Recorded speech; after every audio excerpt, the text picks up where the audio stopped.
ರಾಜ್ಯ ರಾಜಕೀಯದಲ್ಲಿ ನಾನೇ 5 ವರ್ಷ ಸಿಎಂ ಅನ್ನುವಂತಹ ವಿಚಾರ ಸಾಕಷ್ಟು ಸೃಷ್ಟಿಯಾಗ್ತಾ ಇದೆ.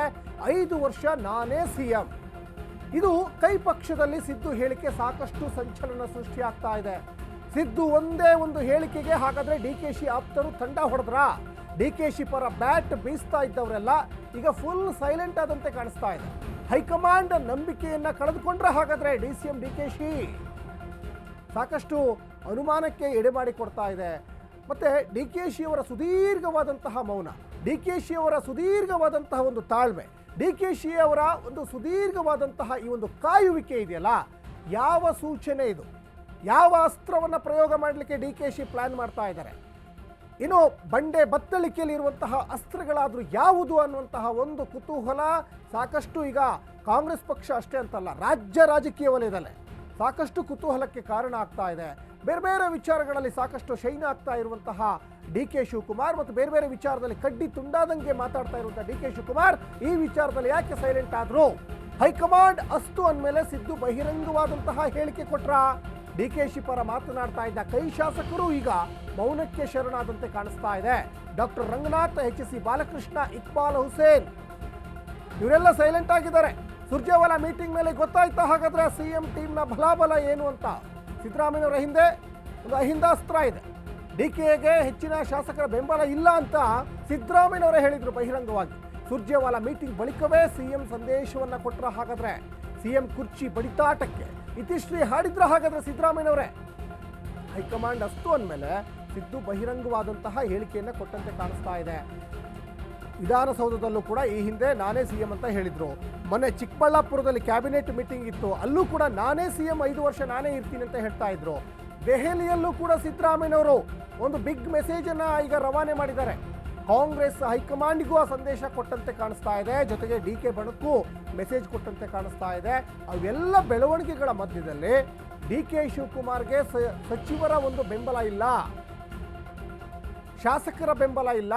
ಯಾಕಂದ್ರೆ ಈಗ ಮುಖ್ಯಮಂತ್ರಿ ಬದಲಾವಣೆ ಆಗಬೇಕು ಅಂದ್ರೆ ಶಾಸಕರ ಬೆಂಬಲ ಮಸ್ಟ್ ಅಂಡ್ ಶುಡ್.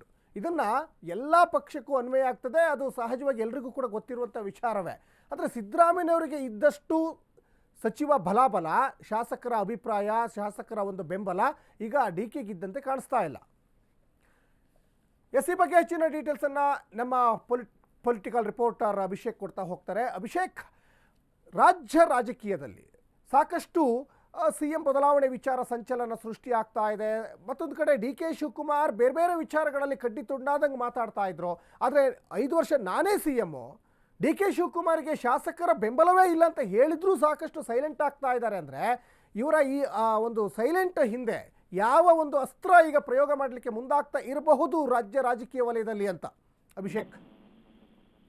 ಸಚಿನ್, ಸದ್ಯಕ್ಕೆ ಸಿಎಂ ಬದಲಾವಣೆಯ ಒಂದು ಗೊಂದಲಕ್ಕೆ ಸ್ವತಃ ಸಿದ್ದರಾಮಯ್ಯ ಅವರೇ ತೆರೆ ಎಳೆದಿದ್ದಾರೆ. ಅದರಲ್ಲೂ ಕೂಡ ಪ್ರಮುಖವಾಗಿ ದೆಹಲಿಯ ಪ್ರವಾಸದಲ್ಲಿ ಉಭಯ ನಾಯಕರು ಕೂಡ ಒಂದಷ್ಟು ತಮ್ಮ ಒಂದು ಸ್ಥಾನವನ್ನ ಕ್ಲೈಮ್ ಮಾಡ್ಕೊಳ್ಳುವಂತ ಒಂದು ನಿಟ್ಟಿನಲ್ಲಿ ಉಭಯ ನಾಯಕರು ಕೂಡ ಒಂದಷ್ಟು ತಮ್ಮದೇ ಆದಂತ ಒಂದು ಕಸರತ್ತನ್ನ ಮಾಡಿದ್ರು.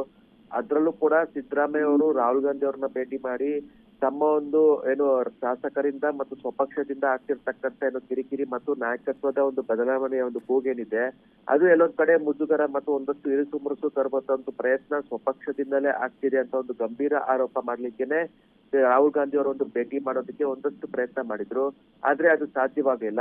ಇತ್ತ ಡಿಸಿಎಂ ಡಿ ಕೆ ಶಿವಕುಮಾರ್ ಕೂಡ ಏನು ಪಕ್ಷದಲ್ಲಿ ಒಂದಷ್ಟು ಏನು ನಾಯಕತ್ವದ ಒಂದು ಗೊಂದಲ ಏನಿದೆ ಅದರ ನಿಮಿತ್ತವಾಗಿ ಮತ್ತು ಮುಂದಿನ ನಮ್ಮ ಒಂದು ಏನು ಸ್ಥಾನಮಾನದ ವಿಚಾರವಾಗಿ ರಾಹುಲ್ ಗಾಂಧಿ ಅವ್ರನ್ನ ಭೇಟಿ ಮಾಡಿ ಒಂದಷ್ಟು ಪ್ರಸ್ತಾವನೆ, ಒಂದಷ್ಟು ಮನವಿ ಮಾಡುವಂತ ಒಂದು ಪ್ರಯತ್ನಕ್ಕೆ ಕೈ ಹಾಕಿದ್ರು.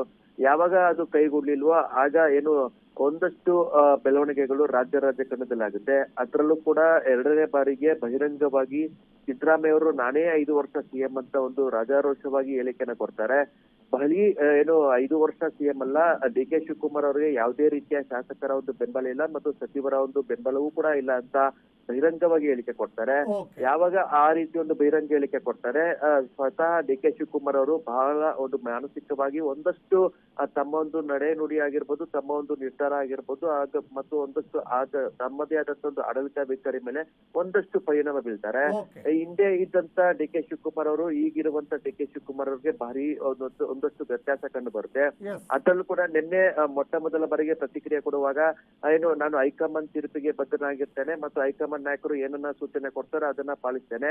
ಸದ್ಯಕ್ಕೆ ನಾನು ಮಲ್ಲಿಕಾರ್ಜುನ ಖರ್ಗೆ ಅವರು ಕೊಟ್ಟಿರ್ತಕ್ಕಂಥ ದೀಕ್ಷೆಯನ್ನ ಸ್ವೀಕಾರ ಮಾಡ್ತೇನೆ. ಪಕ್ಷ ಏನ್ ಕೊಟ್ಟರು ನಾನು ಆನಂದದಿಂದ ಸ್ವೀಕಾರ ಮಾಡ್ತೇನೆ ಅಂತ ಒಂದಷ್ಟು ಅಸಹಾಯಕತೆನ ವ್ಯಕ್ತಪಡಿಸ್ತಾರೆ. ಅಂದ್ರೆ ಇಲ್ಲಿ ಮೇಲ್ನೋಟಕ್ಕೆ ಧನ್ಯವಾದ ಅಭಿಷೇಕ್ ತಮ್ಮೆಲ್ಲ ಡೀಟೇಲ್ಸ್ಗಾಗಿ. DCM D K Shivakumar full silent ಆದಂತೆ ಕಾಣಿಸ್ತಾ ಇದೆ. ಸಿದ್ದು ಅಪ್ತವರು ಈಗ ಫುಲ್ ಆಕ್ಟಿವ್ ಆಗಿದ್ದಾರೆ. ದಲಿತ ಸಚಿವರ ಒಮ್ಮತದ ಅಭಿಪ್ರಾಯಕ್ಕೆ ವರಿಷ್ಠರು ಒಂದು ಕಡೆ ಬೆಂಬಲ ಕೊಟ್ಟಂತೆ ಕಾಣಿಸ್ತಾ ಇದೆ. ಕೆಪಿಸಿಸಿ ಅಧ್ಯಕ್ಷ ಸ್ಥಾನವೇ ದಲಿತ ಸಚಿವರ ನೆಕ್ಸ್ಟ್ ಟಾರ್ಗೆಟ್. ಹಾಗಾದ್ರೆ ಈಗಾಗಲೇ ಕೆಪಿಸಿಸಿ ಅಧ್ಯಕ್ಷ ಸ್ಥಾನದ ಮೇಲೆ ಸಿದ್ದು ಅಪ್ತರು ಕಣ್ಣಿಟ್ಟಿದ್ದಾರೆ. ಸತೀಶ್ ಜಾರಕಿಹೊಳಿ ಕೆಪಿಸಿಸಿ ಅಧ್ಯಕ್ಷರ ಬದಲಾವಣೆ ಆಗಬೇಕು ಅಂತ ಹೇಳ್ತಾ ಇದ್ದಾರೆ. ಸಿದ್ದರಾಮಯ್ಯಗೆ ಬೆಂಬಲಿಸುತ್ತಲೇ ಕೆಪಿಸಿಸಿ ಪಟ್ಟದ ಒಂದು ಗುರಿಯನ್ನು ಕೂಡ ಈಗ ಇಟ್ಟಂತೆ ಕಾಣಿಸ್ತಾ ಇದೆ. ಯಾಕಂದ್ರೆ ಸತೀಶ್ ಜಾರಕಿಹೊಳಿ ಹಿಂದೆ ಕೂಡ ಹೇಳ್ತಾ ಇದ್ರು, ಕಾಂಗ್ರೆಸ್ ಹೈಕಮಾಂಡ್ ಲೋಕಸಭಾ ಚುನಾವಣೆ ಆದಮೇಲೆ ಕೆಪಿಸಿಸಿ ಅಧ್ಯಕ್ಷರ ಬದಲಾವಣೆಯನ್ನು ಮಾಡ್ತಾರೆ, ಅದ್ರ ಬಗ್ಗೆ ನೋಟ್ ಬರೆದಿಟ್ಟಿದ್ದಾರೆ ಅಂತ ಸಾಕಷ್ಟು ಸಂದರ್ಭದಲ್ಲಿ ಅದನ್ನು ಬಹಿರಂಗವಾಗಿ ಹೇಳ್ತಾ ಇದ್ರು ಸತೀಶ್ ಜಾರಕಿಹೊಳಿ. ಇನ್ನು CM ಈಗ ಬದಲಾವಣೆ ಆಗಲ್ಲ, CM 5 ವರ್ಷ ಮುಂದುವರಿತಾರೆ ಅಂತ ಹೇಳಿದ ಮೇಲೆ ಸಿದ್ದರಾಮಯ್ಯನವರ ಆಪ್ತ ವಲಯದ ಸಚಿವರು ಸಾಕಷ್ಟು ಆಕ್ಟಿವ್ ಆಗಿದ್ದಾರೆ. ಇನ್ನು ಅಧ್ಯಕ್ಷ ಸ್ಥಾನದಿಂದ ಡಿ ಕೆ ಶಿವಕುಮಾರ್ ಕೆಳಗಿಳಿಸಲಿಕ್ಕೆ ಒಳಗೊಳಗೆ ಈಗ ಪ್ಲಾನ್ ಕೂಡ ನಡೀತಾ ಇದೆ. ಅಧ್ಯಕ್ಷರು ಬದಲಾವಣೆ ಆಗಲೇಬೇಕು ಅಂತ ಸತೀಶ್ ಜಾರಕಿಹೊಳಿ ಪಟ್ಟು ಹಿಡಿದಿದ್ದಾರೆ.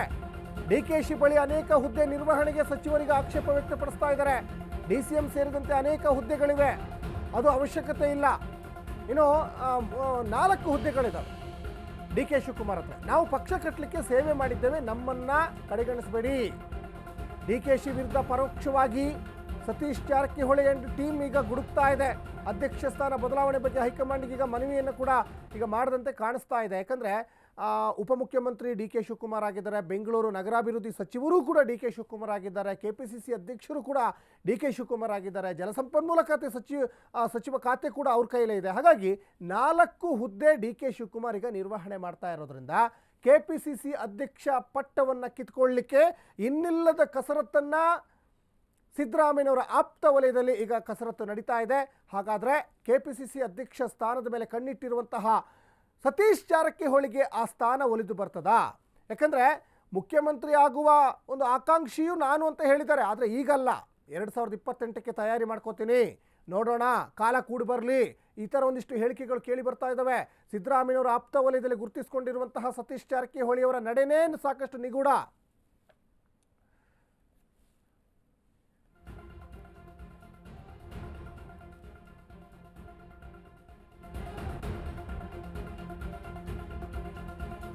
ಇನ್ನು ಬಿಜೆಪಿ ರಾಜ್ಯಾಧ್ಯಕ್ಷ ವಿಜೇಂದ್ರ ವಿರುದ್ಧ ಸಮರದ ಮಧ್ಯೆ ಈಗ ಫುಲ್ ಆಕ್ಟಿವ್ ಆದಂತೆ ಕಾಣಿಸ್ತಾ ಇದೆ. ಬಿಜೆಪಿ ರಾಜ್ಯಾಧ್ಯಕ್ಷ BY ವಿಜೇಂದ್ರಗೆ ರೆಬಲ್ಸ್ಗಳದ್ದೇ ಈಗ ದೊಡ್ಡ ಟೆನ್ಷನ್. ಬಾಂಗ್ಲಾ ಅಕ್ರಮ ನುಸುಳುಕೋರರ ಬಗ್ಗೆ ಹೋರಾಟಕ್ಕೆ ನಾವು ಮುಂದಾಗ್ತೀವಿ. ವಕ್ಫ್ ಮತ್ತು ವಾಲ್ಮೀಕಿ ಹಗರಣದ ಹೋರಾಟದ ಬಳಿಕ ಈಗ ಸಿದ್ಧತೆಯನ್ನು ಮಾಡ್ಕೊಳ್ತಾ ಇದ್ದಾರೆ. ನುಸುಳುಕೋರರ ವಿಚಾರದಲ್ಲಿ ಸದ್ದು ಮಾಡಲಿಕ್ಕೆ ಈಗ ಬಿಜೆಪಿ ರೆಡಿ ಆಗ್ತಾ ಇದೆ. ವರಿಷ್ಠರ ಗಮನ ಸೆಳೆಯಲಿಕ್ಕೆ ಬಿಜೆಪಿಯ ರೆಬಲ್ಸ್ ನಾಯಕರು ಈಗ ಮೆಗಾ ಪ್ಲಾನ್ ಅನ್ನೇ ಮಾಡಿದಂತೆ ಕಾಣಿಸ್ತಾ ಇದೆ. ವಿಜೇಂದ್ರ ವಿರುದ್ಧ ಸಮರದ ಮಧ್ಯೆ ಈಗ ರೆಬಲ್ಸ್ ನಾಯಕರು ಈಗ ಮತ್ತೊಮ್ಮೆ ಈಗ ಆಕ್ಟಿವ್ ಆದಂತೆ ಕಾಣಿಸ್ತಾ ಇದೆ. ಸಾಕಷ್ಟು ಬಸನಗೌಡ ಪಾಟೀಲ್ ಯತ್ನಾಳ್ ಇರ್ಬೋದು, ಕುಮಾರ್ ಬಂಗಾರಪ್ಪ ಇರ್ಬೋದು, ಅರವಿಂದ ಲಿಂಬಾವಳಿ ಇರ್ಬೋದು, ಮಾಜಿ ಮಂತ್ರಿ GM ಸಿದ್ದೇಶ್ವರ್ ಇರ್ಬೋದು, ರಮೇಶ್ ಜಾರಕಿಹೊಳಿ, ಹೀಗೆ ಸಾಕಷ್ಟು ಜನ ಒಂದು ಕಡೆ ಇವಾಗ ವಿಜೇಂದ್ರನ ವಿರುದ್ಧ ಸಾಕಷ್ಟು ಹೋರಾಟಗಳನ್ನು ಮಾಡ್ತಾ ಇದ್ರು, ವಿಜೇಂದ್ರನನ್ನು ಕೆಳಗಿಳಿಸಬೇಕು ಅಂತ. ಮತ್ತು ಒಂದು ಹಂತದಲ್ಲಿ ವಕ್ಫ್ ವಿರುದ್ಧ ಹೋರಾಟವನ್ನು ಕೂಡ ಮಾಡ್ತು ರೆಬಲ್ಸ್ ಬಣ. ಅದ್ರ ಜೊತೆಗೆ ಈಗ ಬಾಂಗ್ಲಾ ಒಳ ನುಸುಳುಕೋರರ ವಿರುದ್ಧ ಹೋರಾಟ ಮಾಡ್ತೀವಿ ಅಂತ ಈಗ ಮುಂದಕ್ಕೆ ಬರ್ತಾ ಇದ್ದಾರೆ. ನುಸುಳುಕೋರರ ವಿರುದ್ಧ ರೆಬಲ್ ನಾಯಕರು ಈಗ ಮೀಟಿಂಗನ್ನು ಮಾಡ್ತಾ ಇದ್ದಾರೆ. ಬಾಂಗ್ಲಾ ನುಸುಳುಕೋರರನ್ನ ನಾವು ಹೊರಗಡೆ ಹಾಕಲೇಬೇಕು. ಬೆಂಗಳೂರಿನ ಮಹದೇವಪುರದಲ್ಲಿ ಮಹತ್ವದ ಸಭೆಯಾಗಿದೆ.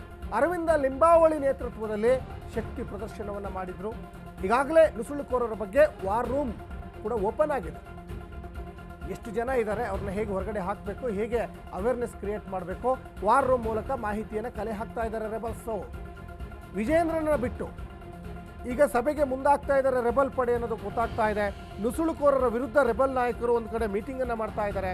ಮತ್ತು ಈ BJP ಪಾಳ್ಯದಲ್ಲಿ ಈ ರೆಬಲ್ಸ್ ತಂಡದ ನಾಯಕರ ನಡೆನೇ ನಿಗೂಢ. ನೋಡಿ, ನಿನ್ನೆ ಎಲ್ಲ ಸ್ಟೇಟ್ಮೆಂಟ್ ಏನು ಕೊಡ್ತಾ ಇದ್ರು ಅಂದರೆ BJP ರಾಜ್ಯಾಧ್ಯಕ್ಷ BY ವಿಜೇಂದ್ರನನ್ನು ಅಧಿಕಾರದಿಂದ ನಾವು ಕೆಳಗಿಳಿಸ್ತೀವಿ ಅಂತ ನಾವು ಹೇಳಲ್ಲ, ಆದರೆ ಒಂದು ಕಂಡೀಷನ್, ನಮ್ಮ ನಾಯಕ ಯತ್ನಾಳ್ ವಾಪಸ್ BJPಗೆ ಬರಬೇಕು.